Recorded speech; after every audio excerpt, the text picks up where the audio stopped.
आम्ही मोलकरी नावाची फिल्म करत होतो तेव्हा गुलाबी रंगाची सिल्कची साडी घालून अशा काळी आल्या त्या. तर मी म्हटलं की तुम्ही सुंदर दिसाय म्हटलं आज. त्याला मी सांगितलं म्हटलं माझी अशी इच्छा होती की फोटो काढावा. तोच फोटो पेपरमध्ये आला. माझ्या नावाची बोंबा बोंब इंडस्ट्रीमध्ये झाली आणि 8 फिल्म साईन केले मी. फार मोठं नाव होतं ते. अख्खी मराठी इंडस्ट्री त्यांच्यावर होती. 3 फिल्म्स करायच्या त्या. त्यामुळे मी एक्साइट झालो की आपल्याला मॅडम बरोबर काम करायला मिळणार. त्यांनी असं म्हणणं की माझ्या अंगाला हात लावणारा माणूस माझ्या रक्ताचा पाहिजे आणि परक्या माणसाने मला हात नाही लावायचा. ऑकवर्ड झालं मला. नुकतंच लग्न झालं. 75 सालची गोष्ट. आम्ही रांजणगावला मी आणि बायको गेलो. पैसे सगळे संपले आणि निघालो आम्ही चालत. थोडा वेळ गेला आणि लाईट दिसेनासे झाले.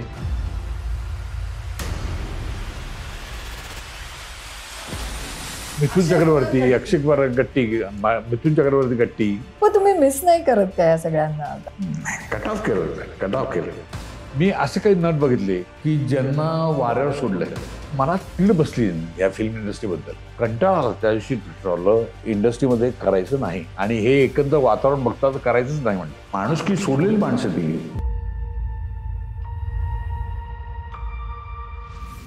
नमस्कार, मी मोहन जोशी.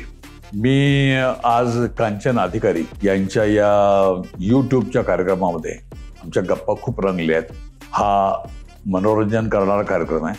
तो नक्की बघा, लाईक करा, शेअर करा आणि सबस्क्राईब करा. धन्यवाद.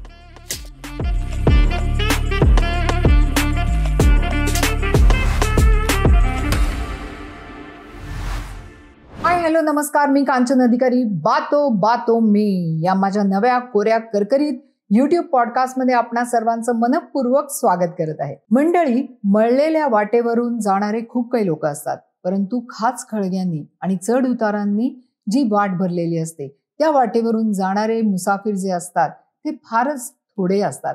आणि आजचं आपलं व्यक्तिमत्व आहे ते असंच आहे. त्यांनी लिहिलेल्या पुस्तकामध्ये त्यांनी असं म्हटलेलं आहे की खाच खळग्यांनी भरलेल्या वाटेवरून जाण्यातच खरी मौज आहे. कारण की आपली महत्वाकांक्षा जर खूप मोठी असेल तर ते खाच खळगे आपल्याला थांबवू शकत नाहीत. आणि आयुष्य जसं येईल तसं स्वीकारण्याची वृत्ती आणि तयारी त्यांनी आयुष्यभर ठेवली. चला तर मग स्वागत करूया रंगकर्मी, नाट्यकर्मी आणि सिनेकर्मी मोहन जोशी सरांचं. नमस्कार. वेलकम. जोशी सर वगैरे मला जरा काहीतरीच वाटतंय. जोशी बुवा हे जास्त चांगलं आहे. इतकी वर्ष आपण काम करतो आहोत. गेली 35 वर्ष जोशी बुवा मी तुम्हाला ओळखते, परंतु तुम्ही तुमच्या ह्या नटखट या पुस्तकामध्ये मला खरं तुमचं आयुष्य कळलं. येस, पहिलं नटखट आणि नंतर नटखट असं केलेलं आहे. खट. अच्छा. पण मला तुमची ती खट बाजू कधी दिसलेली नाहीये. I have always seen you a very good person, a very good personality.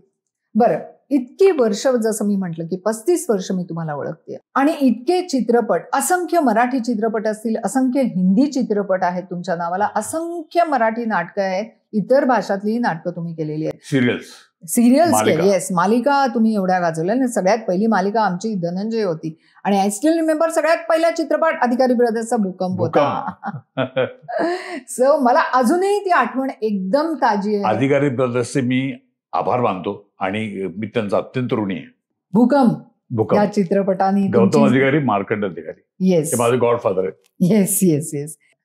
Joshi sir, तुम्हाला मी एक सांगते, तुम्ही जेव्हा पहिल्यांदा माझ्याकडे आला होता तेव्हा मी 1 BHK घरामध्ये राहत होते आणि माझा पोरगा माझ्या पोटात होता. That means I was pregnant. आणि तुम्ही आला होतात. I still remember you had come with Vijay Gokhale आणि तुमच्या हातामध्ये एक असं छोटंसं असं पाऊच होतं जे तुम्ही इथे असं लावून आलेला होता आणि तुम्ही गौतमजींना असं करून सांगितलेलं होतं की गौतम भाई, लाइफ में बहुत स्ट्रगल किया है, अभी तो मेरा कुछ बनना ही चाहिए.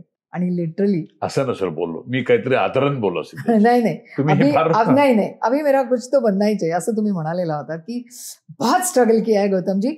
आणि तेव्हा मी म्हटलं हा ठीक आहे, बरेच जण येतात ना असं म्हणतात बहुत स्ट्रगल. एवढं सांगण्याची सुद्धा आकलन नव्हती माझी. गौतमजी समोर एवढं बोलण्याची ताकद नाही, पण त्यांनी तुमची निवड केली ती इतकी सार्थ होती. कारण दया पाटील हा जो भूकंप मधला तुमचा रोल होता, जे कॅरेक्टर होतं, ते अक्षरशः तुम्ही जगलात. त्यांचं विजन खूप चांगलं होतं. त्यांना म्हणजे काय हे काय कॅरेक्टर करू शकेल याचं उदाहरण म्हणजे माझी फोटोग्राफ्स त्यांनी काढले होते आणि त्यावेळेला ग्रास कट केलं माझे डोक्यावर आणि टिळा लावला 2-3 दिवस दाढी आणि मी माझं चित्र बघितलं इतकं भयानक चित्र होतं ते की म्हणलं येस करेक्ट आणि गौतमजींना मानलं मी तिथे की त्यांची दृष्टिक्षेप फार चांगली पण गौतमजींच्या दृष्टिकोनातून तुमचं त्यांनी आउटर अपिअरन्स पाहिला पण दया पाटीलचं जे इनर असतं कारण की किती नाही म्हटलं तरी बरीचशी लोक असं म्हणतात की तो परकाया प्रवेश असतो काही लोकांचं म्हणणं असं पण आहे की इट्स नॉट अ परकाया प्रवेश that character should come in you तुमचा आवाज तुमचं आवाजाचं मॉड्युलेशन तुमच्या सगळ्या गोष्टी ज्या आहेत त्या तुम्ही ते कॅरेक्टर कसं प्ले करणार आहात यालाच म्हणतात in short actor prepares so how you have done that particular role of Daya Patil कारण की खूप काही विचारायचंय त्यामुळे इथून आपण पहिल्यांदा बघूया ऍक्च्युअली दया पाटील कॅरेक्टर माझ्या दृष्टीनं खूप अवघड होतीच पण म्हणावी ती सोपी होती याचं कारण मी पुण्यामध्ये राहत असल्यामुळे ही सातारी भाषा होती आणि साताऱ्यातली भाषा ही माझ्या ऐकवत होती त्यामुळे मी बोलत होतो ती आणि अनुभवत होतो तीच भाषा हिंदी मराठी अशी झाली आणि असं करताना मला खूप सोपं पडलं ते भाषा बोलायला कारण त्याचं नाव दया पाटील आणि दया के पास दया नाहीये हे वाक्य पहिल्या अडकित्या सीनलाच अडकित्ता होता तुमचा त्याच्यामध्ये अडकित्याने तुम्ही हे करत असता सुपारी का पाहिजे आणि खून पण अडकित्यानेच करता तो पहिला शॉट होता सिनेमाचा आणि तोच नरिमन पॉइंटला घेतला होता गौतमजींनी आणि मार्केटजी पण त्यावेळेला हजर होते आणि खूप युनिट मोठं होतं त्यावेळेला आणि ते दिवस फार सुंदर होते खरंच गोड दिवस होते ते मोहनजी पहिला चित्रपट बरोबर तसंच पहिलं नाटक जे तुमचं होतं ते होतं कुठे टुनटुन नगरी खणखण राजा सो फ्रॉम दॅट नाटक आणि त्या नाटकामध्ये तुम्ही काहीतरी 15 वर्षाचे होतात तेव्हा 6वीत होतो मी त्या 7वीत हा आणि तुम्ही रोल केलेला एका 50 वर्षाच्या म्हाताऱ्याचा नाही टुनटुन खणखण राजामध्ये राजकुमार होतो मी अच्छा त्याच्यात तुम्ही राजकुमार होता मग 50 वर्षाचा म्हातारा कशात केला होता बर्वे डिअर पिनाक कुठलं प्रोफेसरचं काम केलं तुम्ही 50 वर्षांना ते डिअर पिनाक मध्ये पुरुषोत्तमला केलं तुम्ही हो हा करेक्ट आहे पुरुषोत्तम कर्णकला त्यावेळेला तुम्हाला एखाद्या संहिता आपल्या हातात आल्या सुहास तांबेचे रायटर होते दिग्दर्शक आणि दिग्दर्शक तेच होते अच्छा परंतु तुम्ही तुमच्या एका इंटरव्ह्यू मध्ये म्हटलेलं आहे की you are a directors actor correct but still कुठल्याही कलाकाराला कितीही डिरेक्शन दिलं सांगितलं तरी सुद्धा अन ऍक्टर प्रिपेअर्स म्हणून एक कॉन्सेप्ट आहे कसं असतं की ऑब्झर्वेशन कसं करता तुम्ही त्याच्यावर फार अवलंबून आहे म्हणजे एखादी कॅरेक्टर तसा फॉर एक्झाम्पल प्रोफेसर तर मी प्रोफेसरांना बघितलेलं आहे बीएमसी कॉलेजमध्ये तांबे सरांना बघितलंय व्ही जोशी वगैरे बरेच सर होते आणि त्यावेळेला शिक्षक कसे बोलतात कसे अपिअर होतात वर्गामध्ये कसे येतात सगळ्याच गोष्टी बघितल्या होत्या आणि त्या मी फक्त इमॅजिन करा मी येतोय तर मी कसं येईन बाबा तर त्यांनी आपोआप ते होत गेलं माझं आणि तसं ते करत गेलो मी वामन केंद्रेंच्या बरोबर नाटक केलेलं होतं कुठलं होतं नातीगोतीच्या राष्ट्रपती 2 नाटकं केली त्यांच्यावर आणि त्याच्यामध्ये उल्लेख असा आहे की वामन केंद्रेंनी तुम्हाला जेव्हा ते नाटक करायला दिलं तेव्हा चालायला करेक्ट मला चालायला सांगितलं दिलीप प्रभाकरला सांगितलं स्वातीला पण सांगितलं की तुम्ही तिघं चालून दाखवा चिटणीस तर तुम्ही चालून दाखवा मला तर मला काही कळलं ना म्हणलं हा एक्सरसाइज काय कॅरेक्टर काय तर कॅरेक्टरला समजून तुम्ही चालता का नाही तर फार महत्वाचं आहे आणि शेवटी मी म्हणलं असं चालतं मीच पाय देऊन चालतो वजन देऊन चालवतो पायावर तर ते माझं चालणं फायनल झालं होतं आणि त्यावेळेला ते म्हणाल की हे फायनल तुमचं चालणं तर मी ते लक्षात ठेवलं होतं पण लक्षात ठेवणं हे सुद्धा फार अवघड आहे की तुम्ही एखादे डायलॉग बोलत असताना चालताय समजा तर त्यावेळेला तशीच पावलं पडली पाहिजेत Exactly. That's what I want to say, that we have to recollect those dialogues. Exactly. We have to walk accordingly.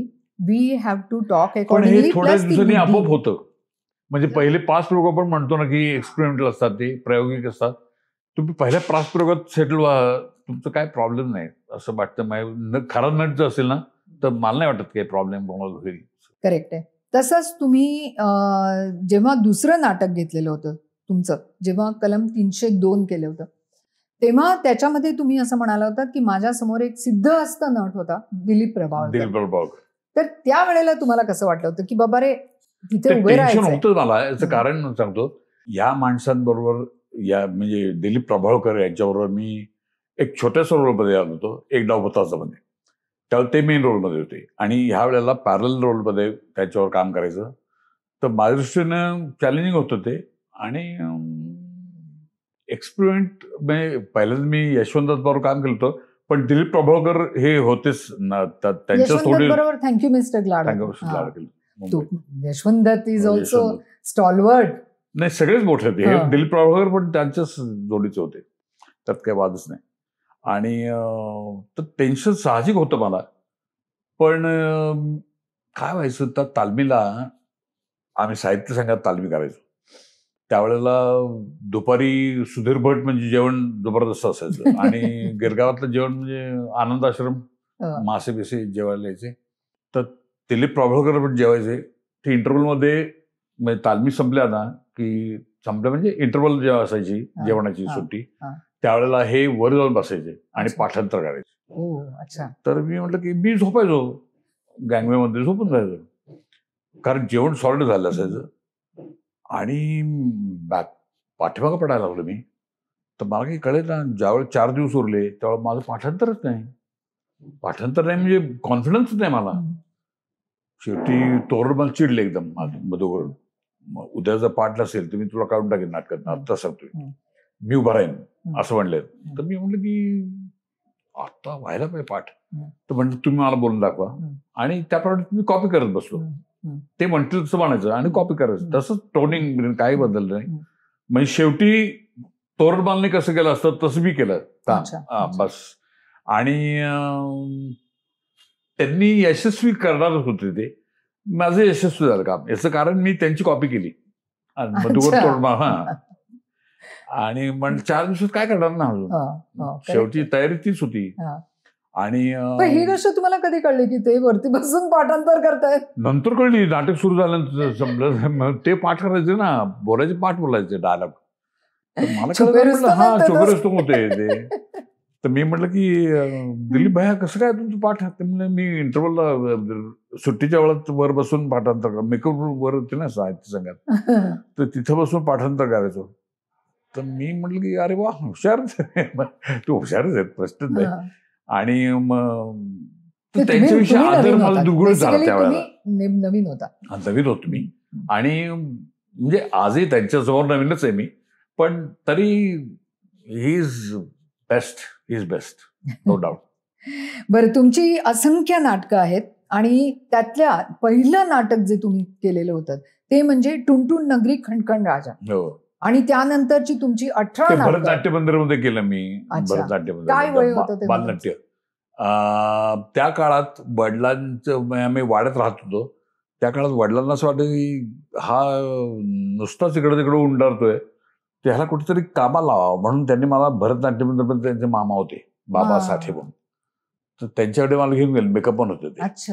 आणि त्यांच्याकडे घेऊन गेले. मला म्हणले ह्याला बघ रे कुठेतरी. तर म्हणले त्यावेळेला नेमका राजन मोहाडेकर एक्झिट करत होता नाटकात. का तर तो अभ्यास होता आणि तिची परीक्षा जवळ आली होती, त्यामुळे तो नाटक सोडत होता आणि तो त्याच्या जागी मला घेत होते. तर मी मेन रोलमध्ये तिथं होतो आणि असं माझं तर झालं, मला नाटकात एंट्री झाली माझी. आणि मग तालमी 300 प्रयोग केले मी त्याचे. म्हणजे हो, दौरे बिरे केले मी त्याचे. छोट्या नाटकाचे म्हणजे 3 तास 2.5 तास नाटक होतं, पण छान चालायचं नाटक, खूप सुंदर. म्हणजे आता रोहिणी अतंगडी आहे ना, ती आमच्या नाटकात होती. दीपक माऊलीकर, दिलीप जोगळेकर, बंडा म्हणून अशी पाखरे, ती फेमस झाला होता, तो पण होता. आनंद पानसे भरतनाट्य मंदिराचा अध्यक्ष होता आता, तोही होता नाटकात. आणि दिलीप शिंदगीकर होता, वासुदेव दामले होता, आणि तुम्ही त्याच्यानंतर मग उदयसिंह पाटील होते. आणि मग नंतर आम्ही पुरुषोत्तम जन्म- करंडकला केलं ते कुठलं ते नाटक आहे? कॉलेजमध्ये असताना अच्छा. डेअर पिनाक सुहास तांब्यांचं नाटक, ओके एकांकिका होती ती, ओके पुरुषोत्तमला केली ती. अच्छा. आणि त्यात मी प्रोफेसरचं काम केलं होतं. हा ते काहीतरी 50 वर्षाच्या प्रोफेसरचं. आणि तुमचं वय 21 का काहीतरी असं 21-22 वर्षाचं म्हणजे असं. पण तेव्हा तुम्हाला काय ऍक्टर प्रिपेअर्स वगैरे ही कॉन्सेप्ट वगैरे काही नव्हतं? तेव्हा काहीच माहित होतं हे असं काही करल. बाकी जी लिहिली ती म्हणायची आपण, हा. आणि फक्त त्या एजचा टिंज दाखवायचा त्याला, अच्छा. की एक झलक बनतो आपण तशी. That comes through makeup getup also, but along with that the actor, तो जो आत्मा आहे, त्या मेकअप गेटअपला दिलेला जो आत्मा असतो तो नटाने दिलेला असतो. हो, तर ती जाणीव तेव्हा होती? नव्हती. ते आपोआप झालं, कसं झालं मला माहित नाही. ते कसं हळूहळू झालं, होत हळूहळू होत होत गेलं ते.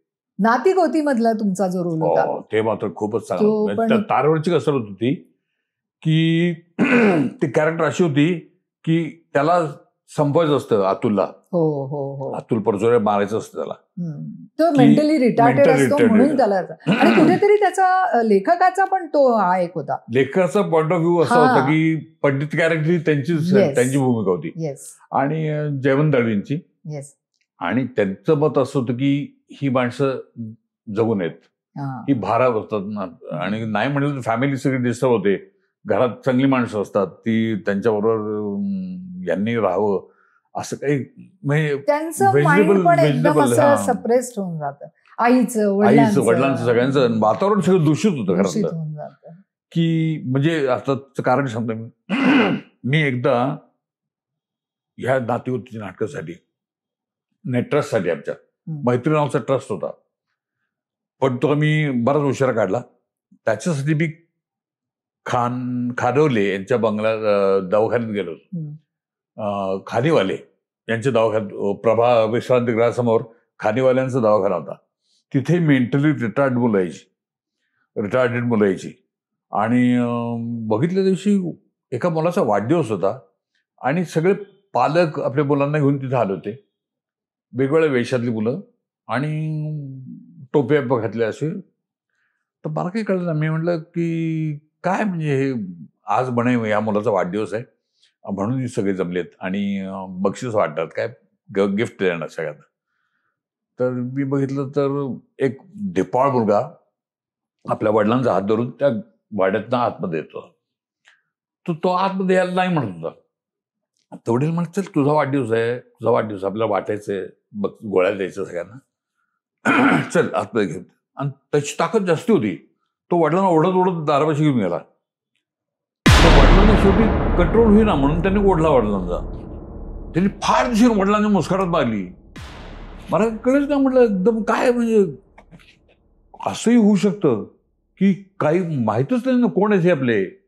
म्हणजे याचा अर्थ की ह्या मुलांना कसलंही ज्ञान नाही, किरकोळ ज्ञान आहे, वडिलांचं नातं कळत नाही यांना, आणि काही रिस्पेक्ट नाही, आणि यांनी मारले, याला काय, यांचं जगण्याचा अधिकार आहे याला, म्हणून ही मुलं जायला पाहिजेत असं. आणि ती भूमिका मी तेवढ्यासाठी घेतली की तुमच्याच मताचं मी आहे की ह्या मुलांना, अर्थात हे ज्यांच्या घरात मुलं असतील त्यांचा फारच प्रॉब्लेम होतो की त्यांनी तो एक पर्याय सुचवला होता. त्यांनी त्या पर्याय नाटकाद्वारे सुचवला, एक correct. पर्याय सुचवला होता, आणि तो पर्याय सुचवताना तुमचं कॅरेक्टर Correct. निर्माण केलं गेलं. माझ्या थ्रू त्यांनी पर्याय सुचवला होता. एक्झॅक्टली. त्यांनी ते कॅरेक्टर निर्माण निर्माण केलं. केलं. वन कॅरेक्टर सेइंग दिस आणि the others are saying other things. Correct. परंतु Correct. त्याच्यामध्ये तुमचा आणि स्वाती चिटणीस यांचा जो रोल होता, त्याच्यामध्ये लोकांना कुठेतरी तुमचं तिच्याशी याचं कारण हा. मी अफेअर असतं हा. असं दाखवलं नसतं. अफेअर काही नसतं, कारण मी बॉस होतो आणि ती माझी हा. असिस्टंट असते. हा. पण त्या एका वेळेला अशी सिच्युएशन होती की आम्ही दोघं ट्रिपला जायचं ठरवतो. म्हणजे तिच्या मिस्टरांना न कळवता, दिलीप प्रभावळकर तिचे मिस्टर, आणि त्यांना न कळवता आम्ही ट्रिपला जायचं ठरलं. आणि ठरतं की तुम्ही असं करा, मी असं करतो, तिकडं मी काढतो, तिकडं उद्या तुम्ही डबे घेऊन या वगैरे काय असं. आणि एक वेळा ऑफिसमध्ये अशी चर्चा होते की ती म्हणते, मी असं हो म्हटलंच नाही तुम्हाला कधी. तर ती म्हणते मी तिकडे काढलीच नाही, असं काहीतरी ती सिच्युएशन होती. पण ती इतकी गोड होती. कॅरेक्टर म्हणतात. हा, आमचं कॅरेक्टर म्हणतं की तिकडे काढलीच नाही. आणि तिकडे तिकडे काढलीच लोकांना नाही. हा, कळतं. तिकडे लोकांना कळतं की ह्यांचं असं अफेअर नाहीये, हे मदत करतात तिला, की तिच्याविषयी सॉफ्ट कॉर्नर आहे आणि ते मदत करतात, तिचा प्रॉब्लेम सॉल्व्ह करण्याच्या दृष्टीने प्रयत्न करतात. ओव्हरऑल पाहताना तो रोल तुमचा खूप असा कॉम्प्लिकेशन्सनी भरलेला होता. खूप कॉम्प्लिकेशन म्हणजे मानसिक कॉम्प्लिकेशन्स दाखवणं हे त्या रोलमध्ये खरंच खूप कठीण होतं. परंतु त्यानंतर तारेवरची कसरत होती ती. एक्झॅक्टली आणि एक्झॅक्टली. ती कशी काय निभावली परमेश्वरांनी. तर त्याच्यानंतरची ही तुमची नाटकं जी आहेत ती असंख्य नाटकं आहेत. त्याच्यामध्ये कार्टी काळजात घुसली आहे, कलम 302 आहे, गोडी गुलाबी आहे, गाढवाचं लग्न आहे आणि मी रेवती देशपांडे. रेवती देशपांडे मध्ये तुम्ही नंतर एंडला जे काय ती साडी घालून येता आणि जे काय असं प्रेक्षकांना एकदम असं होतं आणि ते करणं, प्रेक्षकांनी असं करणं हे तुमच्या हातात होतं. ते कसं काय तुम्ही साध्य केलं? त्याच्या आधी तुम्ही स्त्री पार्ट केलेले आहेत, मोरूची मावशीमध्ये पण केला होता, पण ही कॅरेक्टर खूप वेगळी आहे आणि शेड्स होत्या त्याला. शेड्स आहेत त्यात. आणि मोरूची मावशीपासून ही कॅरेक्टर अतिशय डिफरंट आहे, म्हणजे वेगळीच आहे. Because this is a realistic. आणि ती पुरुष असतो, पुरुष असतो, तो बाई होतो, पण बाई तो विनोदी ढंग होता. विनोदी ढंग होता आणि याला कारुण्याची झाड होती. आणि मुख्य म्हणजे की ह्या कॅरेक्टरमध्ये तो बायलाच असतो. साने हा बायलाच असतो. म्हणजे तो अशी माणसं बघितलीत मी की मुलुंडला एक ग्रहस्थ आहेत जे संध्याकाळ झाली की वेणी विणी घालून तयार होऊन बागेत 180 वरनं का M80 वरनं फिरून येतात मार्केटमध्ये. हो, साडी नेसून फिरून येतात. आश्चर्य आहे म्हणजे खरंच. मी बघायला गेलो होता ना, तर मी खरं बघितलं तर ते वेणी विणी घातली डोक्याला. हो, बोलणं नव्हतं झालं, लाभ होते माझ्या. पण मी बघितलं होतं की हे दिवसा पण बघितलं त्यांना, रात्री पण संध्याकाळ झाल्यानंतर बघितलं मी. म्हटलं बापरे, हा ड्रास्टिक चेंज आहे यांच्यात ना. आणि दाढी बिडी शेव म्हणजे इतकं करायचं की अजिबात कळलं नाही पाहिजे बाई पुरुष आहे. इतकी दाढी क्लास करून ते नटून जायचे. विविध भूमिका, जसं मी आता म्हटलं की ही आणि अशी अनेक नाटकं तुम्ही गाजवलेली आहेत आणि तुमच्याबरोबर असंख्य दिग्गजांनी पण कामं केली, ज्याच्यामध्ये स्वाती चिटणीस असतील, दिलीप प्रभावळकर, रमेश भाटकर. स्पेशली रमेश भाटकरांविषयी तुम्ही ह्याच्यामध्ये बोललेले आहात. रमेश भाटकर माझा अतिशय जवळचा मित्र होता. आमची कॉम्पिटिशनमध्ये तो टेल्कोला असायचा आणि किर्लोस्कर ऑइल इंजिन्सला असायचा. तेव्हापासून आमची मैत्री होती.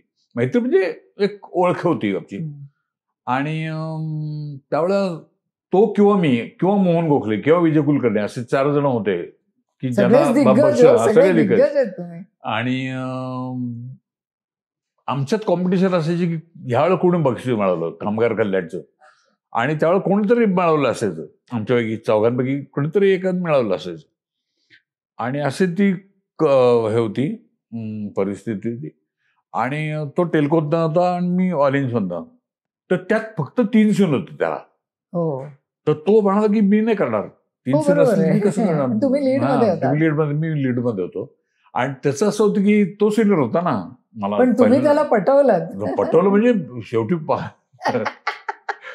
पटवून थकलो मी त्याला. म्हटलं कर तुझ्या का देखणा माणूस, म्हणजे खरंच नाही की तू पुरुष चांगला दिसतोस, तर मी बाई लगेच तुला कॉन्ट्रास्ट म्हणून मी दिसेल ना बाई. आणि शेवटी तयार झाला तो की जास्ती शिंद्या मला मी करतो, आणि त्यांनी केलं. तुम्ही सुभाष घई टेक्निक वापरलं की 2 दिग्गज आणायचे. राजकुमार, नाना पाटेकर 2 दिग्गज ठेवते ते कायम. पण त्यामुळे त्याला ती एक शेड मिळाली. त्याला शेड मिळाली. मुख्य म्हणजे काय, त्याच्या अपोजिट ती कॅरेक्टर होती ना, त्यामुळे ती उठून आली एकदम. आणि त्याचं credit goes to Ramesh Bhatkar. Thank you so much की तुम्ही इतक्या मोठ्या मनाचे आहात की पुढच्याला दिलीप प्रभावळकर असू दे, ते असं सगळ्यांना त्यांची ती क्रेडिट्स वगैरे. ही झाली गोडगोड बाजू. जरा थोडेशा ह्या बाजूकडे वळूया. थोडं रीमाशी तुमचं मध्यंतरी खटकलं होतं. खटकलं म्हणजे माझं रीमाजींचं पटलंच नाही कधीच नाही पटलं. म्हणजे कायम हमरी तुमरीवर जायचं. आणि नाटक सुद्धा असं म्हणालं, आसू आणि हसू सुरुवातीला, की नवरा बायको असतात, भांडणं सुरू होत त्यांची. म्हणजे पहिल्या अंकात भांडणं, दुसऱ्या अंकात भांडणं.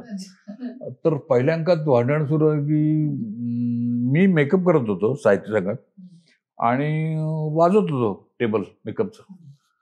तेवढं त्या आल्या कुठं ते तापून आला त्या, बंद करा आवाज, बंद करा. सगळं झालं तर मी म्हणलं नाही बंद करणार, चालू ठेवणार. आणि ढंग चालू आवाज डबल केला मी. असं ते वादावादी सुरू झाली. आणि आमच्या बॅकस्टेज लोकांना कळायचं की हे आज भांडणं झाली त्यांची.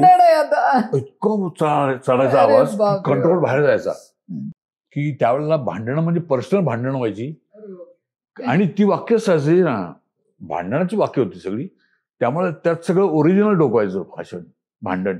प्रेक्षक एन्जॉय करतात, प्रेक्षक एन्जॉय करायचे. पण ह्यांना आमच्या बॅकस्टेजला कळायचं की आज काहीतरी बिनसलेलं. आणि बोलायचं, 6 महिने बोलायचं नाही तो माझ्याशी. आणि करायचो आम्ही काम. त्यांनी माझ्याकडे बघितलं की मी दुसरीकडे बघायचं, मी बघितलं की त्यांनी दुसरीकडे बघायचं, असं वाक्यच. आणि कोणाला कळायचं नाही. स्टेजवरती मात्र त्या बाईने कमाल करणार. स्टेजवरती she never used to carry that. कधीच नाही. स्टेजवरती लॉयल टू परफॉर्मन्स. आणि प्रश्न तुम्ही रंजनाच्या बाबतीतला पण एक किस्सा तुझा म्हटलं, ते मला ह्या गोष्टी होतच असतात. आता even I work with so many people. काही लोकांचे स्वभाव असे, काहींचे तसे. नाही, रंजना मॅडम म्हणजे न बघता बोलणं हे योग्य नाही. किंवा म्हणजे आता 2 उदाहरणं सांगतो मी तुम्हाला. एक पहिल्यांदा म्हणजे तुम्ही अनुभव न घेता माझ्याविषयी बोललात की माझ्या अंगाला हात लावणारा माणूस हा माझ्या रक्ताचा पाहिजे, माझा भाऊ असला पाहिजे, आणि परक्या माणसाने मला हात नाही लावायचा. टच मी नॉट कॅरेक्टर आहे ना, हे माझ्या बाबतीतही एका झालेलं आहे स्त्रीचं. आणि खूप प्रतिथयश आहे ती आणि सगळं चांगलं आहे. परंतु कसं असतं की see, I being myself a lady, I have never shown any woman. आता इतकी मी 9 चित्रपट केले, एवढ्या 5-6 हजारच्या वर एपिसोड मी स्वतः डिरेक्ट केले. त्यामुळे आपण स्वतः पण कधी असं कन्सिव्हमेंट अशी ठेवत नाही. पण अगदीच असा हात लावायचा नाही असं कुठेही आपण करू शकत नाही. सो त्यामुळे मला असं वाटतं की प्रत्येक आर्टिस्ट नाही, त्या सिनेमामध्ये रेप सीन ट्राय करत होतो, तर ते करायचं होतं मला. आणि त्यामुळे मी एक्साइट झालो की आपल्याला मॅडम बरोबर काम करायला मिळणार. म्हणजे रंजना त्यावेळेला खूप नावाजलेलं नाव होतं, प्रश्नच नाही. 3 फिल्म्स करायच्या त्या एका आठवड्यात. त्यावेळेला अख्खी मराठी इंडस्ट्री त्यांच्यावर होती. आणि फार मोठं नाव होतं ते. तर त्यांनी असं म्हणणं की परक्या माणसाने मला हात लावला, मला चालणार नाही, हा ऑकवर्ड झालं मला फारच. पण नंतर मी त्यांना मोरीची मावशी नाटकाला बोललो होतो, आलं होतं. आणि त्याच याच्यामध्ये तुमचा एक आशा काळेचा पण सुंदर किस्सा आहे. हो, ब्युटिफुल किस्सा. की आम्ही मोलकरी नावाची फिल्म करत होतो, NS पद्यांची. लवंदे त्यावेळेला कॅमेरा बनवते, सूर्यकांत लवंदे. आणि समीर आठले त्यावेळेला असिस्टंट होता त्याचा. अच्छा. आणि सत्यनारायणाची पूजेचा शॉट होता. त्या गुलाबी रंगाची सिल्कची साडी घालून आशा काळे आल्या होत्या. त्या दिसायला सुंदर आहे. आणि त्यातून गुलाबी रंगाचं साडी घातल्यावर काय रिफ्लेक्शन आलं, गुलाबी रिफ्लेक्शन. तर मी जरा बावचळ होतो 2 मिनिटं. म्हटलं गळाच हटकून बसायचो तुम्हाला पूजेला काहीतरी ते सिनेमात होतं. तर मी फोटो काढायचा होता.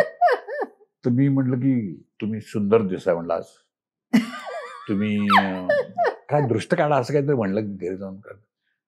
नाही, पण तुम्ही म्हणालात फोटो काढायचा. तर त्यावेळेला काय बोलतात तुम्ही, कळतं का तुम्हाला? मी ज्युनियरच होतो त्यांच्यासमोर. आणि त्यांनी माझ्यासमोर असं बोलल्यानंतर मला एकदम खजील व्हायला झालं की मी काय चूक केली. असं सुंदर, तू सुंदर म्हणायला पाहिजे ना. म्हणजे मी त्यावेळेला असं काही कुठल्या अट्रॅक्शन बोललो नाही. पण त्यांना मी सांगितलं, म्हटलं माझी अशी इच्छा होती की तुमच्या गळ्यात फोटो काढावा. तर सगळं झालं, पूजाबीजी झाली, सगळे चिडल्या होते त्या. आणि पूजाबीजी संपल्यानंतर मला म्हटलं तुम्हाला गळ्यात हात फोटो काढायचा ना, काढा मला. घेतलं गळ्यात हात आणि फोटो काढला. तोच फोटो पेपरमध्ये आला. काय नशीब बघा माझं. अशा काळात सुंदर म्हणणं आणि तो फोटो पेपरात देणं, म्हणजे माझं नशीब चांगलंच होतं. भडतर. पण तुमचं नावच मोहन आहे ना. मोहन नाव कोणाचं आहे? कृष्णाचं आहे. कृष्णाचं आहे. मग गोपिका तो आनी जानी आहे. आनी जानी. राधा तो दिल की राणी आहे. राधा म्हणजे ज्योती. आता ज्योतीकडे वळूया. ज्योती म्हणजे मोहनजींची सहचारिणी. 50 वर्ष झाली मला. 50 वर्ष संसार केला ज्योतीनी यांच्या बरोबर.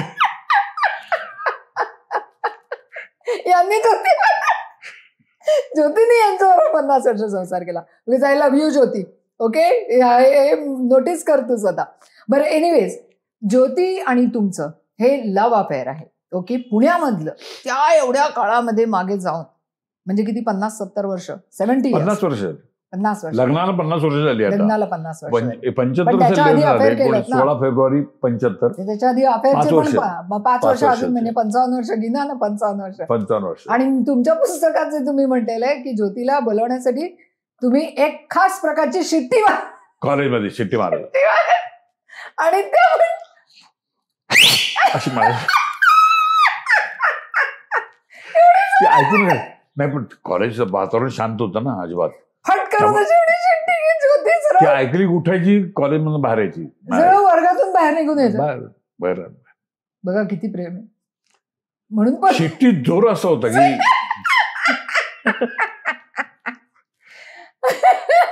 दुसरी महत्वाची गोष्ट, जेव्हा तुम्ही ज्योतीच्या आईला भेटायला गेलेला होता, ज्योतींच्या आईला भेटायला गेलेला होता घरी, तेव्हा आईनी, म्हणजे ज्योतीच्या आईनी तुम्हाला प्रश्न विचारलेला होता की तुम्ही ज्योतीवरती प्रेम करता का, आणि तुम्ही चक्क नाही म्हणाला होतात.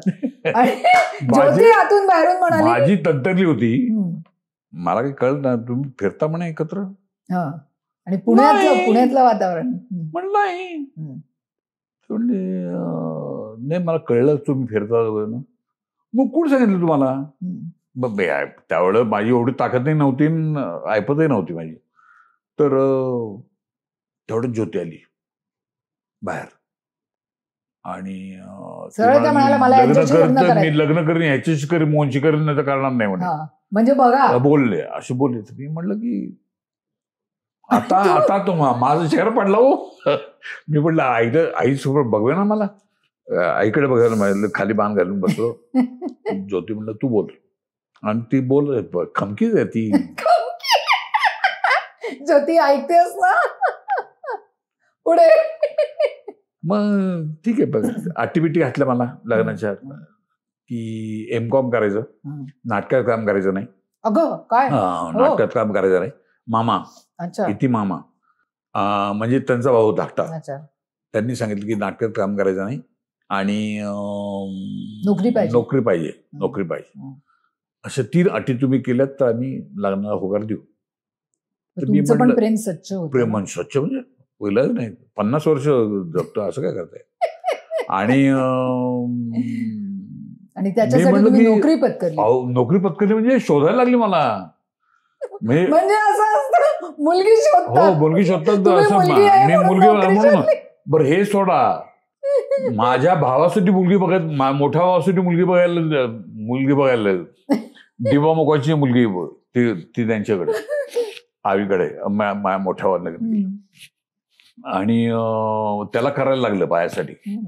आणि मी केलं तर त्याचं 15 तारखेला झालं, माझं 16 तारखेला झालं, आणि माझी मेहण्याची बुंदी 17 तारखेला. असं कलाप्रसादला 3 कार्यक्रम ओळीने होते. त्यामुळे पाहुणे आमच्याकडे खूप होते. पण सांगण्याचा उद्देश असा की, पण तुमच्या गमतीचा अजून एक किस्सा मला या पुस्तकामध्ये अतिशय आवडलाय. सांगण्याचा उद्देश काय की मी नाटकात काम करायचं होतं त्यावेळेला गारगोच्या तालमी चालल्या होत्या आमच्या. तर ज्योतीची एक मैत्रीण सबनीस म्हणून, ती आमच्या ग्रुपमध्ये होती, नाटकाच्या ग्रुपमध्ये. तर तिने रिसेप्शनमध्ये ज्योतीच्या कानात सांगितलं, तुझा नवरा नाटक करतोय, नाटकाची तालमी करतोय बरं का. तिचं मूड खलास, ज्योतीचा. आणि मला काही कळलं, म्हटलं एकदम काय झालं, एकदम आता हे करत आता काय झालं एकदम. आणि विचारायचं डेअरी नव्हतं माझं, कारण पडती बाजू होती ना आपली. शेवटी कळलं मला की तिने सांगितलंय. मग शिव्याशाप तिला दिल्या, म्हणजे व्हायचं तेच झालं तिचं. पण आम्ही 50 वर्ष जगलं. पण तुमच्या सुहागराचा किस्सा जबर आहे.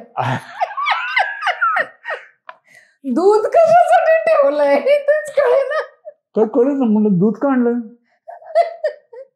प्यायचं असतं. ती म्हणली आईला विचार. तुम्ही आईला विचारलं, आई कुठे, हे दूध कशासाठी, गपचूप पी. आई म्हणली, मला काय कळत, म्हणलं दुधाच काय मला. काय म्हणजे हा सगळ्यात मोठा विनोद होता. आम्हाला ऍक्च्युअली काही माहित नव्हतं. लग्न झालं हिंदी तेव्हा पिक्चर बघितले नव्हते का सुहागरात वगैरे? हा, मग पुढे दुधाचं काय झालं? मग प्यायलो दूध कधी त्याच सकाळी दिवशी. त्याच रात्री दिवशी प्यायला का सकाळी उठल्यावर प्यायला? उठल्यावर प्यायलं का काय ते आठवत नाही. पण मला वाटतं उठल्यावर प्यायलं दूध उठल्यावर सकाळी. प्यायले तुम्ही असं लिहिलंय तुम्ही की तुम्हाला कळेच ना. आणि त्या दुधाचं कारण ज्योती काय? झोपून गेली हो आणि झोपून तुम्ही होती. तिकडे झोपून गेले आणि दूध तिकडे आणि सुहागरात झाली. नाही फार भयंकर तो सीन भयानक होता. काय पत्ताच नव्हता मला काय म्हणजे करायचं ज्या माहिती नाही. ज्योतीसाठी एवढं सगळं नोकरी शिट्ट्या मारल्या पत्करली, सगळं. नोकरी पत्करली घरच्या शिव्या खाल्ल्या. तिच्याबरोबर सुहागरात. नाही, हा मग प्रॉब्लेम तुम्ही एवढे कसे असे होते? मला तुमच्याकडे बघून असं वाटत नाही कधीच असं. नाही. आणि तिथून मग कॉन्ट्रास्ट. नंतर गोष्टी कळायला लागल्या मला.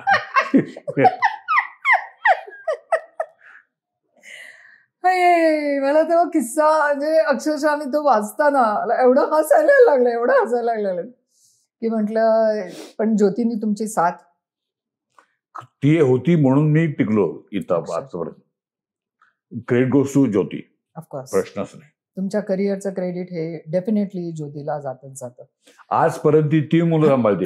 मी आणि माझी 2 मुलं. Yes of course. 3 मुलं सांभाळते ती आज. त्यातल्या जास्त नटखट मोहन जोशी. बरं, आता आपण बोलूया तुमच्या सिने प्रवासाकडे. आपली सुरुवात त्यातनं झालेली होती भूकंप. सो आफ्टर भूकंप मला पुढचं चित्र. भूकंप रिलीज होण्या अगोदर माझ्या नावाची बोंबाबोंब इंडस्ट्रीमध्ये झालेली. येस. आणि 8 फिल्म साईन केले मी. म्हणजे हिम्मत सनी देओल बरोबर, सुनील शेट्टी बरोबर शस्त्र आणि अंत, अक्षय कुमार बरोबर एलान, येस. धरमजीत बरोबर पोलीसवाला गुड्डा, अजय देवगण बरोबर हकीकत, येस. अशा आज का गुंडाराज. आज का गुंडाराज.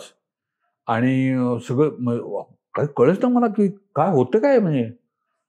आणि जेव्हा मी ट्रायल बघितली भूकंपची त्यावेळेला म्हटलं येस काहीतरी आहे. मी ज्योतिष ट्रायलला गेलो होतो आणि स्कूटरवर गेलो होतो. तर मला त्यावेळेला चटर्जी नावाचे मित्र होते, ते गाईड होते. तर ते म्हणाले तुम्ही गाडी घ्या असं नका हिंदीमध्ये. एकदा मुंबईमध्ये असताना माझे आई वडील घरी यायचे होते. तर म्हटलं आई वडिलांना मुंबई दाखवायची आहे तर बसमधनं घेऊन जाणं बरोबर नाही आणि ट्रेनमधनं घेऊन शक्यच नाही त्यांना. तर म्हणजे गाडी घेऊ आपण. म्हणून मग मी एक्झिबिशन लागलं होतं बांद्राला. तिथे 50,000ची गाडी घेतली. तर ॲडव्हान्स 50,000 मिळाला होता मला, तो इथे मी दिला आणि गाडी घेतली. 7 वेळा बंद पडली गाडी चेंबूरला जायचंवर. आणि नंतर म्हणलं की आता ह्याच गाडी 25,000 रुपये खर्च केला नंतर त्या गाडीवर. 75 गाडी पडली आणि शेवटी ती गाडी फिरवली मी आईवडिलांना. फियाट घेतली. पण तुम्हाला सगळं पहिल्यापासूनच माहिती होतं, तुम्ही माहिती होतं एवढे मला. टेम्पो चालवलेले आहेत. त्यावेळी इतकी शूटिंग होती माझ्याकडे की बघायला अर्धा तास म्हटली गाडी. मी नवीन दिसली गाडी, रंग लावली, सगळं चकाचक केली. म्हणजे ही गाडी या आणि गाडी चालू झाली. घेऊन गेलो, निघाली गाडी करेक्ट. आणि सायनला गेली, बंद पडली गाडी. म्हणलं आता हे बंद पडली तर घेऊन तू जायला पाहिजे घरी. मग शेवटी 7 वेळा बंद पडली घरी नेली मी. तुमच्या ह्याच्यावर मार्कंडचा किस्सा आठवला. मार्कंडनी पण त्याच्या कडकीच्या काळात एक सेकंड हँड गाडी घेतली होती. आणि गंमत म्हणजे त्याचे दरवाजे म्हणजे असं उघडणं वगैरे असं नव्हतं. ते आपण बाथरूम मध्ये जातो तेव्हा ती अशी कडी घालायची असते ना, त्यांनी चक्क त्याला अशी कडी घातली होती. पण गाडी पाहिजे. आणि एक दिवस चालवता ना समोर एकाचा असं टायर असं जात आहे आणि सगळे म्हणाले. एकदा त्या गाडीचं स्टेअरिंग हातात आलं. कुठे सांगतो पेडर रोडला, स्मिताच्या घराच्या तिथे, जयकरच्या घरचा बरोबर. इज्जत का फालुदा. नाही, रात्रीचे 11 वाजले होते. पण स्टेअरिंग हातात आलं. कशी थांबवली गाडी. मी म्हटलं काय कर नाही गाडीचं. ती गाडी विकून टाकली. दुसरी गाडी नवीन फियाट घेतली. ती घेतलं, तिचं नटबोल्ट पडले. पुण्याहून मुंबई 8. म्हटलं ही विकून टाका. ती विकली. त्यानंतर 13 गाड्या घेतल्या. आणि आता मर्सिडीज घेतली. पण म्हणजे एकही कर्ज घेतलं नाही, कुठलं कर्ज घेतलं नाही, कोणाकडनंच नाही. आणि मर्सिडी घेतली. So, ज्योतीला तुम्ही जे स्कोडा घेतली, मर्सिडी घेतली, काय विचार नका करू घेतली.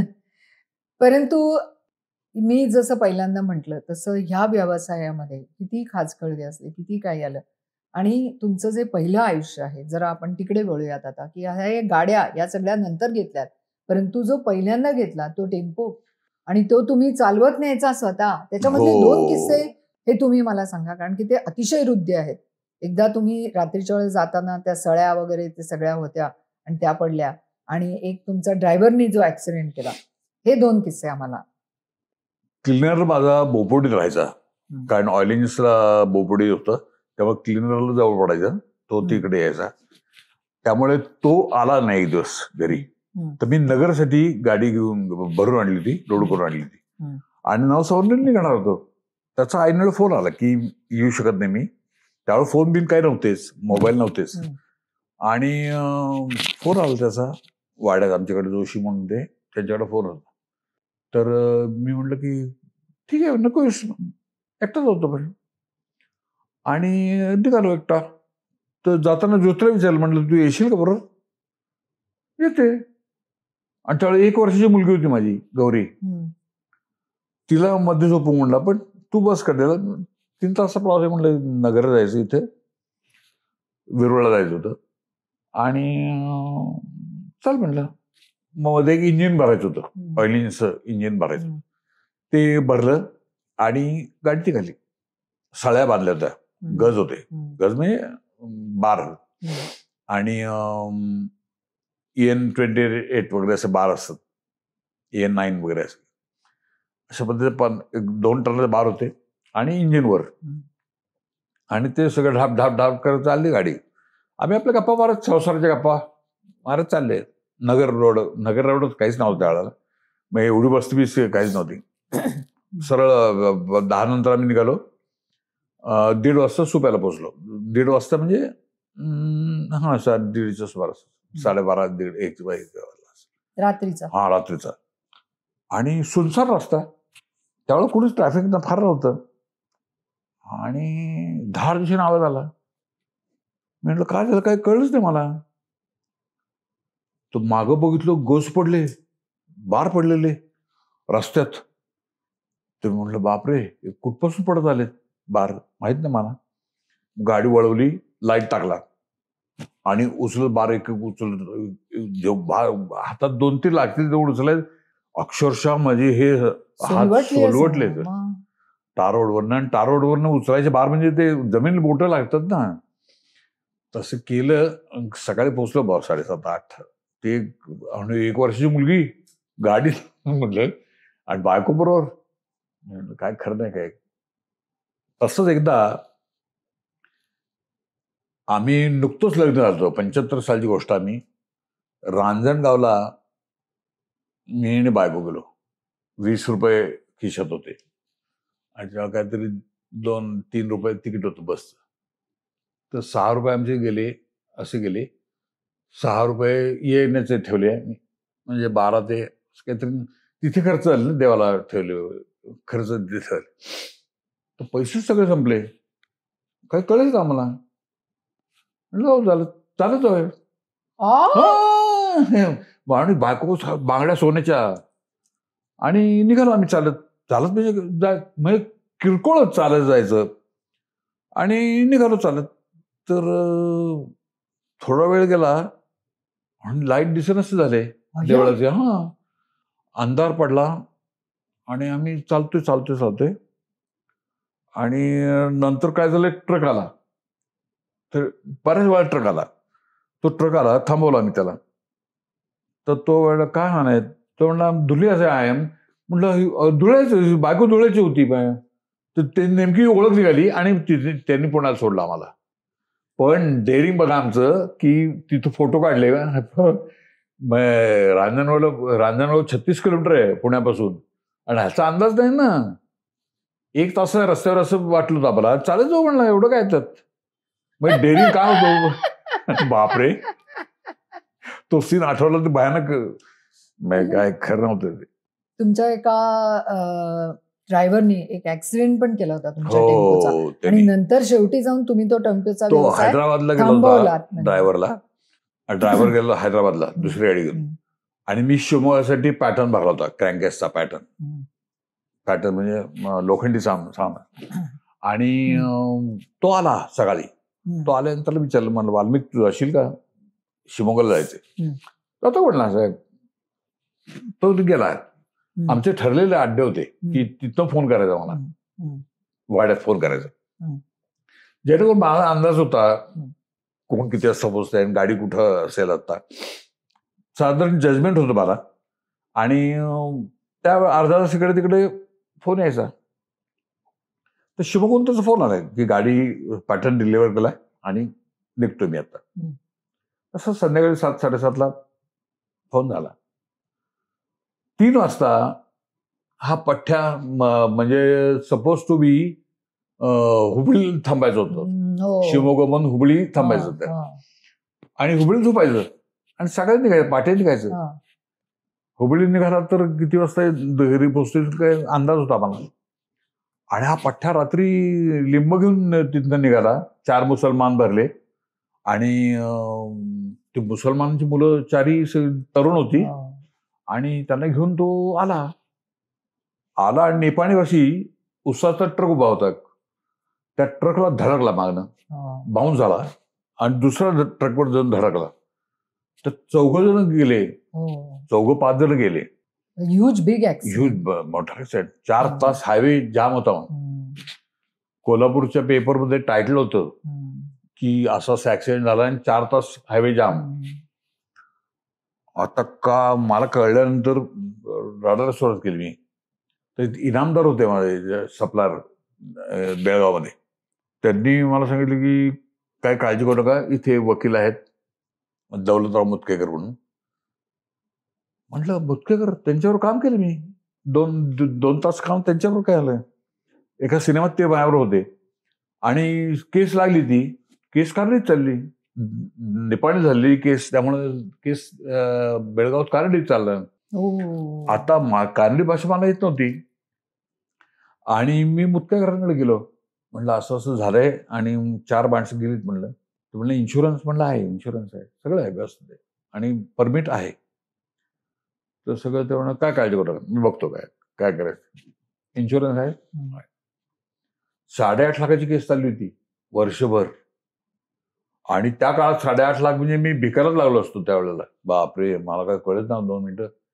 आणि पण निभावली त्यांनी. निभावली ती त्या लिंबांमुळे. आणि ते अविनाश देशमुखांनी लिंब बघितली, कशी काय आली तेव्हा लक्षात आलं की त्यांनी लिफ्ट मागितली.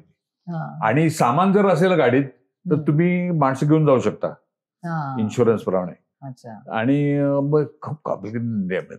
आणि महत्वाचं म्हणजे मला प्रेक्षक तुम्हाला हे सांगायचंय की या माणसाने रात्री प्रवास, दिवसा प्रवास आणि एवढं करून म्हणजे सकाळी 4ला उठून जे बेळगावला जाणं, ते सगळं अनलोड करणं, परत इकडे येणं, बालगंधर्वचा परत प्रयोग करणं.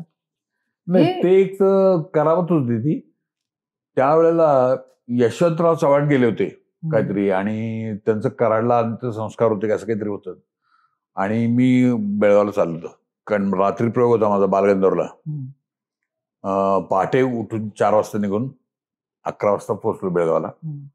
आणि माल बिल उतरवला, माल भरला. 1 वाजता निघालो तिथनं. 7:30 वाजता मी जकात नाक्यावर होतो. 7:30 नंतर 8:30ला जकात नाका सोडला. 9:30 9:15 बालगंधर्व पोहोचलो.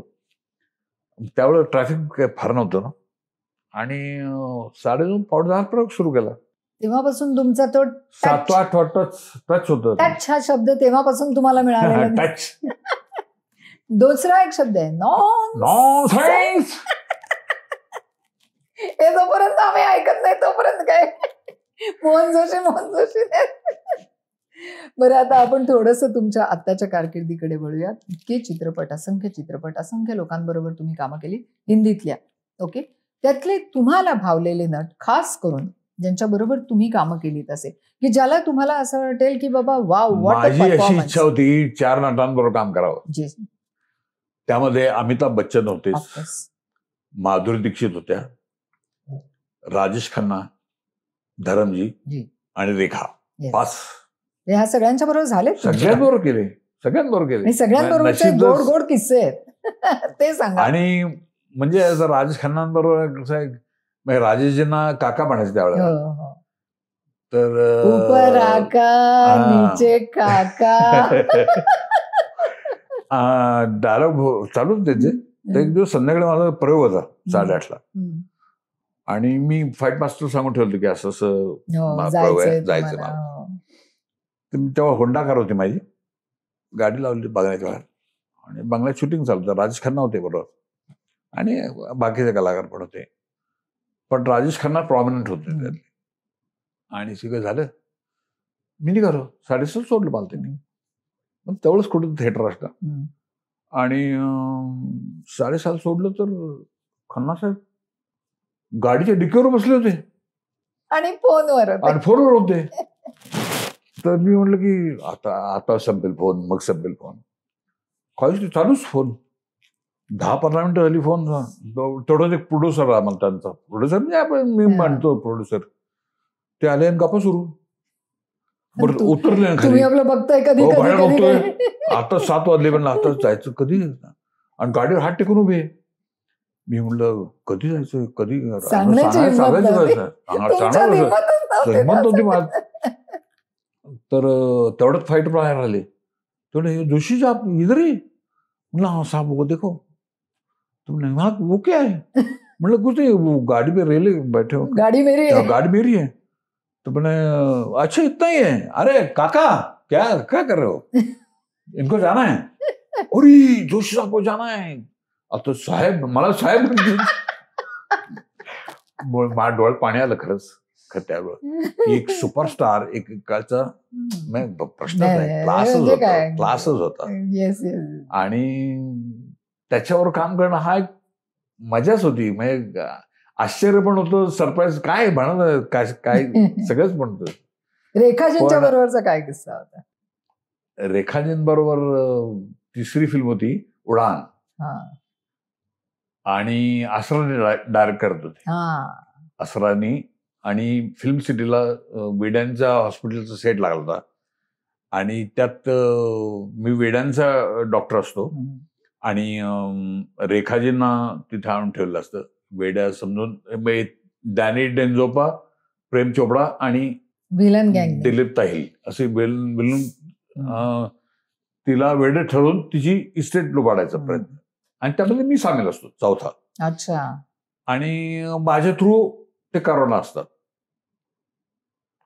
ती वेडी हे मी सर्टिफिकेट द्यायचं आणि सर्टिफिकेट मी द्यायचं.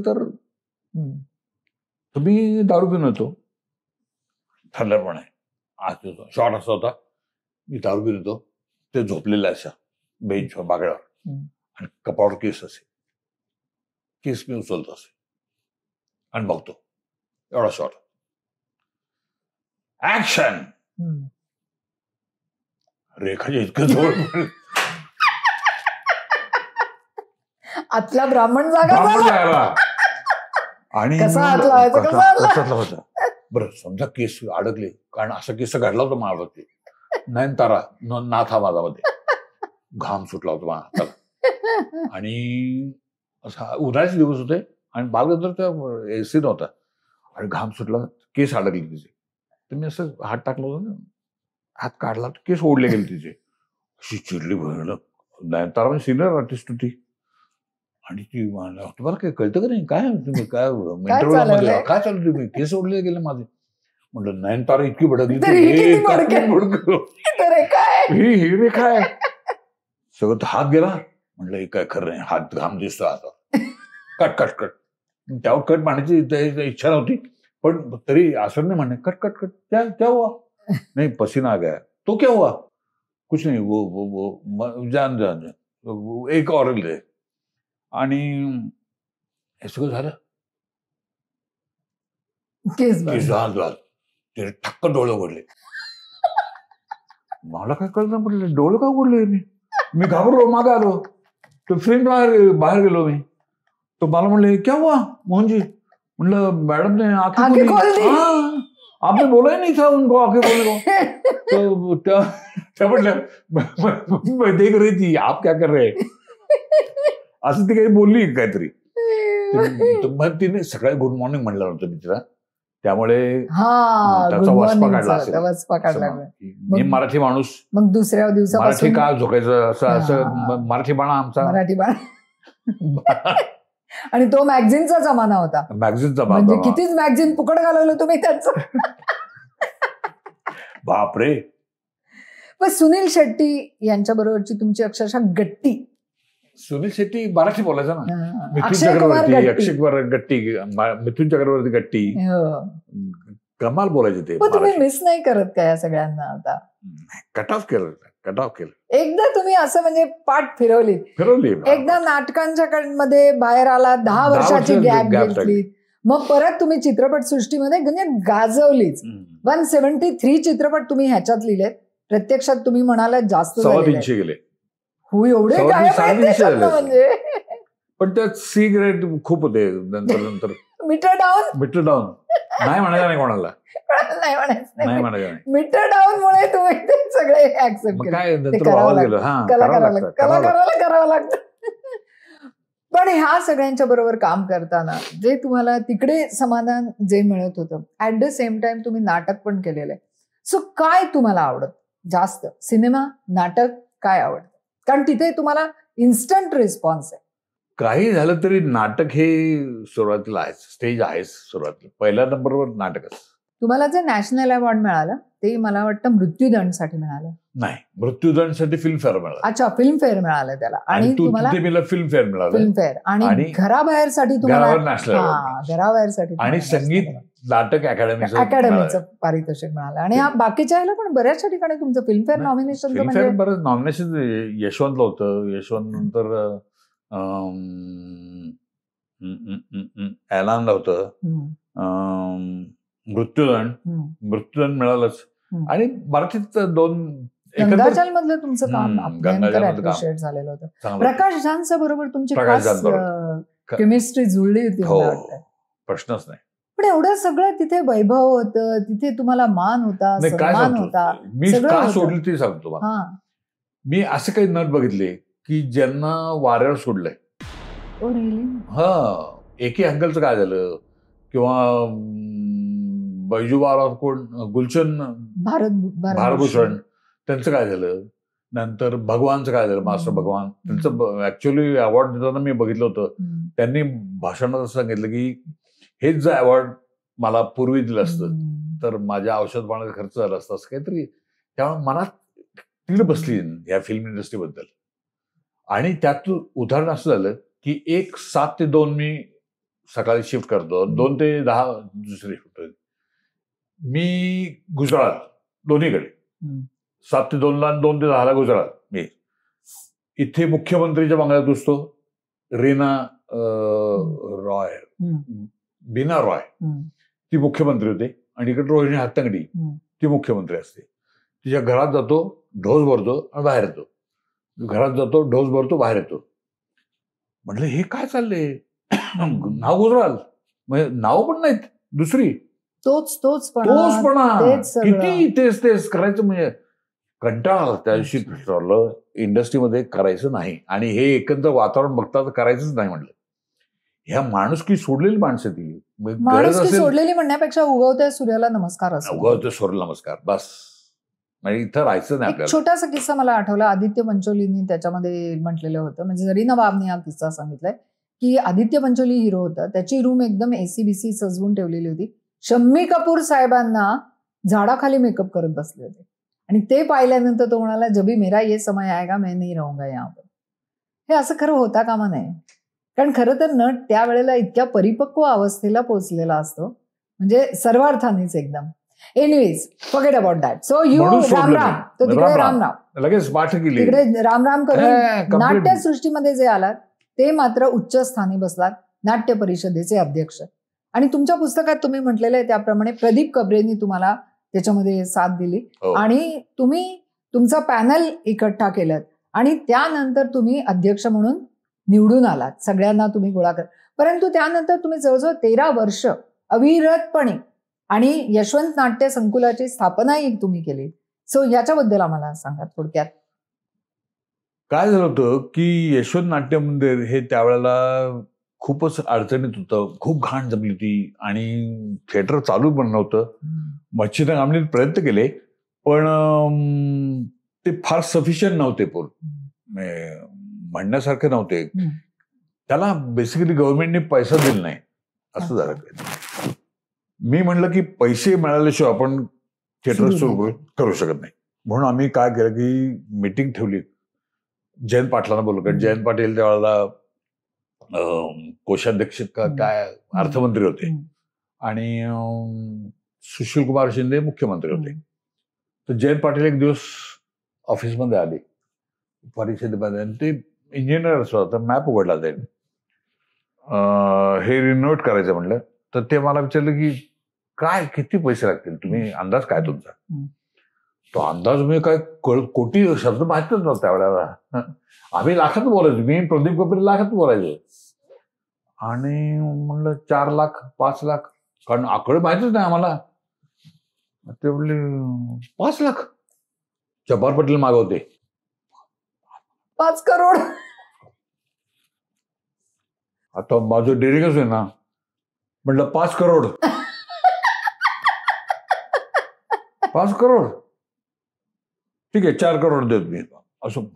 आणि हातात बसला, म्हटलं 4 करोड आणि मिल गए आणि चेक नाही. अरे बाप रे, तोच दिवस म्हणजे आमचा बैलपोळाचा दिवस होता तो. चेक मिळाला आणि तो आज धुवा केला आम्ही. तो अर्थात आम्ही करेक्ट काम केलं त्याचं. नाही पण खरंच अतिशय प्रॉपर ठिकाणी आणि इतकं सुंदर नाट्य संकुल झालं. त्या कामामध्ये बाळ कर्वे यांचा प्रचंड फायदा झाला, मला मदत झाली मला. याचं कारण ते स्वतः सिव्हिल इंजिनियर होते.